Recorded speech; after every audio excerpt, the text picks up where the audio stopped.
242 మందితో అహ్మదాబాద్ నుంచి లండన్కు బయలుదేరిన ఎయిర్ ఇండియా విమానం AI-171 Boeing 787A dream liner కుప్పకూలి పెను విషాదాన్ని మిగిల్చింది. అమెరికాలో అనుమానాస్పద స్థితిలో మరణించిన బోయింగ్ విజిల్ బ్లోయర్ జాన్ బార్టెన్ను ఈ ప్రమాదం మరోసారి గుర్తుకు తెచ్చింది. నిరుడు మార్చి 9న సౌత్ కరోలినాలోని చార్లెస్టన్లో అనుమానాస్పద స్థితిలో మృతి చెందారు. 62 ఏళ్ల బార్టెన్ తుపాకీతో కాల్చుకొని మరణించినట్టు పోలీసులు ఆ తర్వాత నిర్ధారించారు. ఘటనా స్థలం నుంచి నోటును కూడా స్వాధీనం చేసుకున్నారు. అయితే విజిల్ బ్లోయర్గా బ్లోయింగ్పై దావా వేయడం, ఆ తర్వాత మృతి చెందడంతో ఆయన మరణంపై అనుమానాలు వ్యక్తమయ్యాయి. 3 దశాబ్దాలకు పైగా తన జీవితాన్ని బోయింగ్కు అంకితం చేసిన బార్నెట్ నార్త్ చార్లెస్టన్ ఫెసిలిటీలో 2010 నుంచి క్వాలిటీ మేనేజర్గా పనిచేశారు.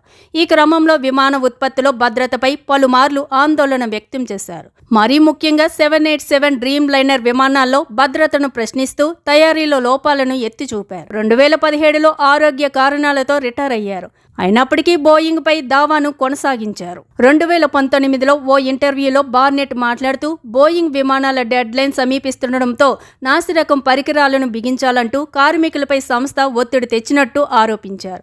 అవన్నీ స్క్రాప్ బిన్ నుంచి తెచ్చినవే అన్నారు. వాటిని తీసుకొచ్చి బలవంతంగా తమతో విమానానికి బిగించేలా చేశారని ఆరోపించారు. అంతేకాదు బోయింగ్ 787లో 25% ఎమర్జెన్సీ ఆక్సిజన్ సిస్టమ్ ఫెయిల్ అయ్యే అవకాశం ఉందని సంచలన ఆరోపణలు చేశారు. బార్నెట్ ఆరోపణలను తీవ్రంగా పరిగణించిన యుఎస్ ఫెడరల్ ఏవియేషన్ అడ్మినిస్ట్రేషన్ 2017లో బోయింగ్ ఫెసిలిటీలో రివ్యూ చేసింది.